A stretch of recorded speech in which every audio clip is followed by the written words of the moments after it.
एक global affair किस तरीके से हमारी पर्सनल लाइफ पे इम्पैक्ट डाल सकता है, ये जो ऑनगोइंग वॉर है यूएस ईरान एंड इसराइल की, ये इस चीज़ से अच्छे से समझा जा सकता है। 28 फरवरी 2026 को अटैक लॉन्च होता है। 7 मार्च 2026 को हमारी सरकार गैस पे प्राइस बढ़ा देती है, वो भी 60 रुपये। 10 या 20 रुपये नहीं बढ़ाए उन्होंने, अंडर 30 नहीं रखा, सीधे 60 रुपये बढ़ाए। कुछ दिन बाद पे पेट्रोल पे प्राइसेस बढ़ जाते हैं और उसके अभी रिसेंटली प्राइस बढ़ाए गए हैं आपके कमर्शियल सिलेंडर पे। तो मेरा इस वीडियो के माध्यम से सिर्फ इतना कहना है कि ग्लोबल अफेयर्स ना हमारी डे टू डे लाइफ के टास्क को सेट करते हैं, डायरेक्टली इम्पैक्ट डालते हैं, इनडायरेक्टली डालते हैं समटाइम्स, और इस this time we can see कि डायरेक्टली इम्पैक्ट डाल रहे हैं। और ये जो वॉर है, United States of America is a well known super power, no doubt, लेकिन सुपर पावर को 33 डेज से ज़्यादा का समय लग रहा है ईरान जैसी कंट्री के साथ में फाइट करने में, वो भी इसराइल के साथ।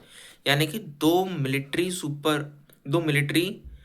एक साथ अटैक कर रही हैं एक कंट्री को जिसके पास में एयर सिक्योरिटी नहीं है। फर्स्ट ऑफ ऑल, आजकल जो वॉर लड़ी जाती है, हमने भी ऑपरेशन सिंदूर किया तो उसमें हमने देखा किस तरीके से हमने ड्रोन्स का यूज़ करके, अपने लेयर्ड एयर डिफेंस का यूज़ करके पाकिस्तान के हर एक पॉसिबल अटैक को हमने निस्तनाबूद किया।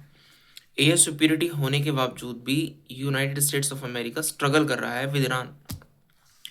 और एक चीज़ और हाईलाइट करूँगा मैं यहाँ पे, जो जीसीसी कंट्रीज़ है वहाँ पे 7 से 8 मिलिट्री बेसिस हैं यूनाइटेड स्टेट्स ऑफ अमेरिका के, फिर भी जीसीसी कंट्रीज़ के अंदर में मिसाइल्स गिर रही हैं।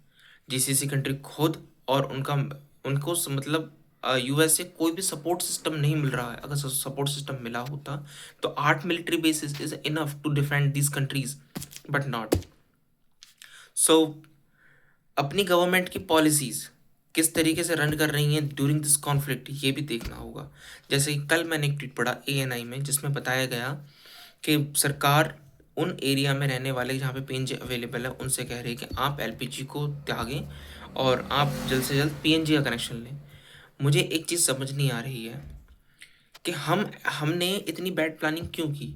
जब हम एलपीजी को स्टोर नहीं करते, एलपीजी को प्रोड्यूस नहीं करते हैं, और एलपीजी का डिस्ट्रीब्यूशन है टोटली सप्लाई पे डिपेंडेड है। ईरान के साथ एक वॉर होगा, वो पता था हमें, होगा ही होगा, क्योंकि ईरान और इसराइल के संबंध अच्छे नहीं है और इसराइल को फुल बैकिंग है यूएस की। सडनली सप्लाई चेन रुक जाएगी तो उस टाइम पे जो क्राइसिस यहाँ पे पैदा होगा उसको हैंडल करने के लिए कोई सेकंड प्लान क्यों नहीं था।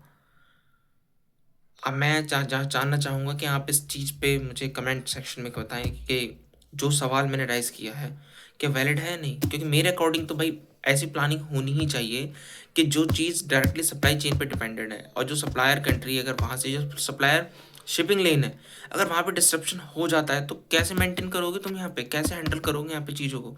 और ऊपर से जिन लोगों से शहर का कूड़ा नहीं उठाया जाता वो लोग माइक पर खड़े होकर कहते हैं everything is good, no disruption of LPG prices, LPG gas in our country. तो इनकी जो झूठी बातें हैं, मैं सरकार की बातों से बिल्कुल भी सहमत नहीं हूँ। वेरियस मीडिया रिपोर्ट्स निकल के आ रही हैं जहाँ पे एलपीजी का जेन्युइन क्राइसिस है। सेकेंडली, इतनी इतनी ज़्यादा बेकार प्लानिंग कैसे हो सकती है। So keep watching next video, I will uploaded on my YouTube channel and also Instagram.